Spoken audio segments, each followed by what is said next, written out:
नमस्कार दोस्तों, स्वागत है आपका अपने यूट्यूब चैनल एजुकेशन क्लासेस रामो में आपका स्वागत करता हूं। दोस्तों, डेली करंट अफेयर की वीडियो आज से हमने शुरू कर दिया है और आज है 26 जनवरी। 26 जनवरी से लेकर डेली बाय डेली जो भी करंट अफेयर उभरेंगे आपको डेली की जो है वीडियो मिलती रहेगी।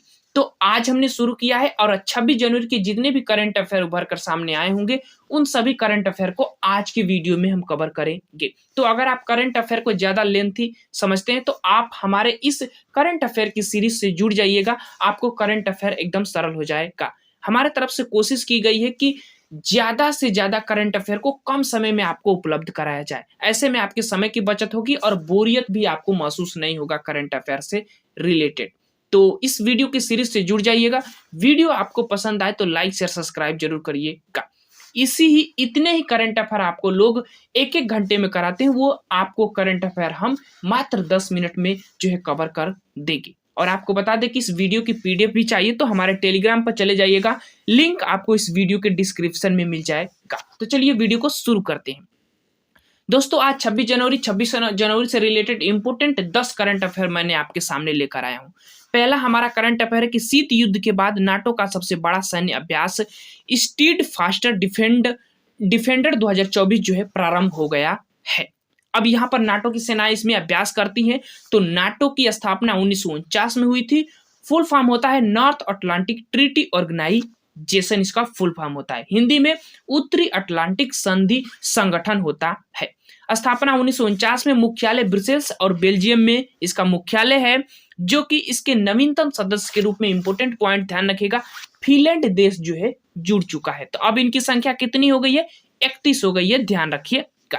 पहला इंपोर्टेंट पॉइंट करंट अफेयर आज का, ध्यान रखिएगा। आगे चलते हैं। दूसरा करंट अफेयर आज का ही पॉइंट है। अफ्रीकी देश कैमरून ने बच्चों के लिए दुनिया का पहला मलेरिया वैक्सीन कार्यक्रम प्रारंभ कर दिया है। तो पहला देश बन गया है, ध्यान रखिएगा। उसके बाद मलेरिया से इंपोर्टेंट पॉइंट भी ध्यान रखिएगा। दिया गया कि मलेरिया की पहली वैक्सीन मास क्यूरिस जो है लॉन्च हुई है। उसके बाद कैमरून की राजधानी की बात करें तो याओंडे है। उसके बाद एक और पॉइंट मलेरिया से ध्यान रख लीजिएगा कि अभी हाल ही में कौन सा देश मलेरिया फ्री हो गया है। तो कैप बेंड जो एक देश है वो फ्री हो गया है। अफ्रीका का ही ये एक देश है जो कि फ्री हो गया है।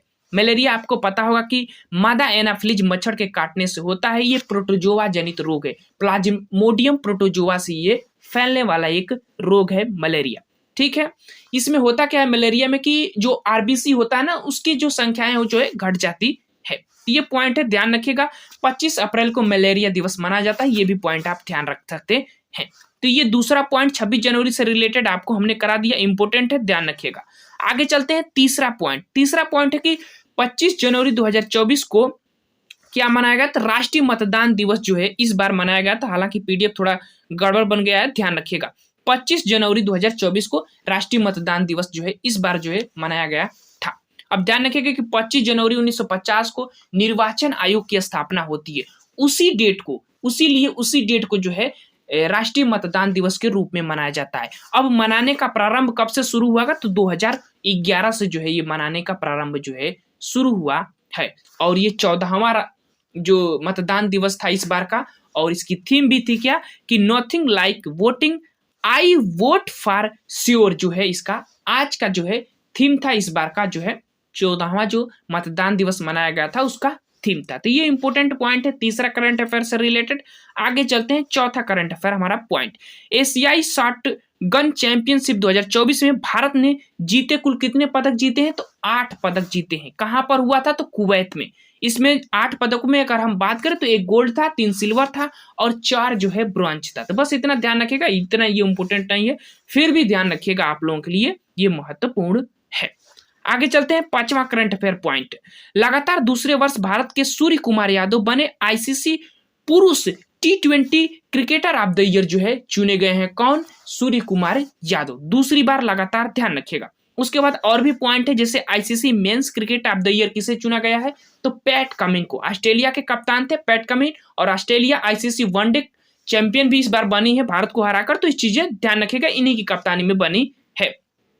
अगर और पॉइंट है कि men's ODI cricket of the year Virat Kohli है और टेस्ट का उसी को पूछ देगा कि मेंस टेस्ट का क्रिकेट ऑफ द ईयर कौन है, तो उस्मान ख्वाजा है। तो ये 3 नाम ध्यान रख सकते हैं, इंपॉर्टेंट है इस चीज से। आगे चलते हैं, छठवां हमारा करंट अफेयर पॉइंट आज का, कि आज भारत अपना 75वां गणतंत्र दिवस जो है मना रहा है। गणतंत्र दिवस कौन सा, तो 75वां, ध्यान रखिएगा, इंपॉर्टेंट है, ये से पूछा जाता है।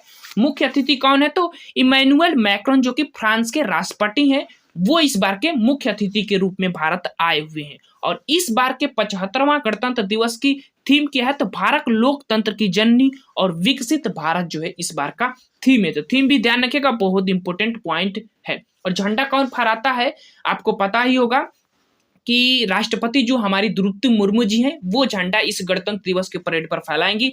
हालांकि जब 15 अगस्त होता है स्वतंत्रता दिवस, तो वहां पर लाल किले पर प्रधानमंत्री नरेंद्र मोदी जी जो है झंडा फहराते हैं। तो इस बार के गणतंत्र दिवस में राष्ट्रपति फहराते हैं, ये पॉइंट भी ध्यान रखिएगा, कभी कभी पूछा जाता है। तो छठवां हमारा करंट अफेयर हो गया।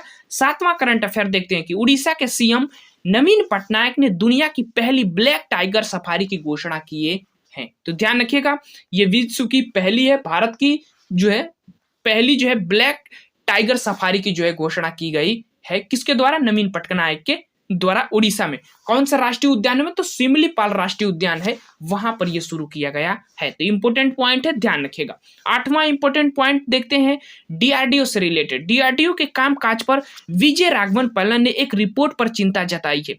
दरअसल हुआ क्या कि डीआरडीओ के जो कामकाज चल रहे थे, उसको जांच के लिए विजय राघवन एक कमेटी की स्थापना की गई थी। अब वो कमेटी जो है एक रिपोर्ट प्रस्तुत की है। वो रिपोर्ट में एक बहुत महत्वपूर्ण बात कही गई है, जो आप लोगों के लिए करंट अफेयर के लिहाज से बहुत इंपॉर्टेंट है।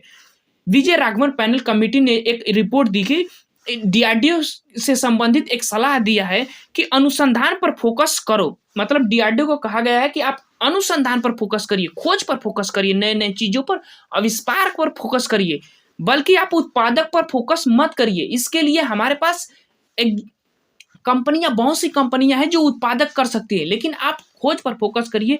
ये पॉइंट जो है विजय राघवन कमेटी ने कहा है। तो इंपॉर्टेंट है, ध्यान रखिएगा, डीआरडीओ से रिलेटेड। आगे चलते हैं, नौवां हमारा पॉइंट, भारतीय नौसेना तेलंगाना में दूसरे VLF संचार स्टेशन करेगी स्थापित। VLF का मतलब होता है वेरी लो फ्रीक्वेंसी वाला एक संचार सिस्टम होता है, उसको जो है स्थापना करेगी। दूसरा ये करेगी तेलंगाना में, पहला जो है तमिलनाडु में कर चुकी है, ध्यान रखिएगा। और तेलंगाना के किस जिले में, तो विकाराबाद जिला है, वहां पर इसकी स्थापना होगी। तो ध्यान रखिएगा, इंपॉर्टेंट पॉइंट था 26 जनवरी का 9वां पॉइंट। और 10वां पॉइंट और लास्ट पॉइंट है कि ऑस्ट्रेलिया के पर्थ में बनेगा दुनिया का सबसे ऊंचा 721 फीट का राम मंदिर। लागत 600 करोड़ के आसपास जो है इसमें लगेगी, इस राम मंदिर में बनाने में। तो भारत से बाहर जो है राम मंदिर बनेगा। राम मंदिर की ही प्रेरणा से हमारे अयोध्या में जो 22 जनवरी को प्राण प्रतिष्ठा हुआ है, उसके एवज में। तो कहां पर बनेगा, ऑस्ट्रेलिया के पर्थ में। तो ये इंपॉर्टेंट पॉइंट थे 26 जनवरी के 10 महत्वपूर्ण पॉइंट। इसी को लोग 1 घंटा में आपको बताने की कोशिश करेंगे, उस चीज को मैंने 10 मिनट में आपके सामने प्रस्तुत कर दिया हूं। अगर आपको ये पसंद लगा होगा वीडियो, तो लाइक शेयर सब्सक्राइब जरूर कर दीजिएगा, और इसकी PDF आप जाकर हमारे टेलीग्राम पर प्राप्त कर सकते हैं। तो चलिए आज के लिए बस इतना ही। Thank you for watching this video.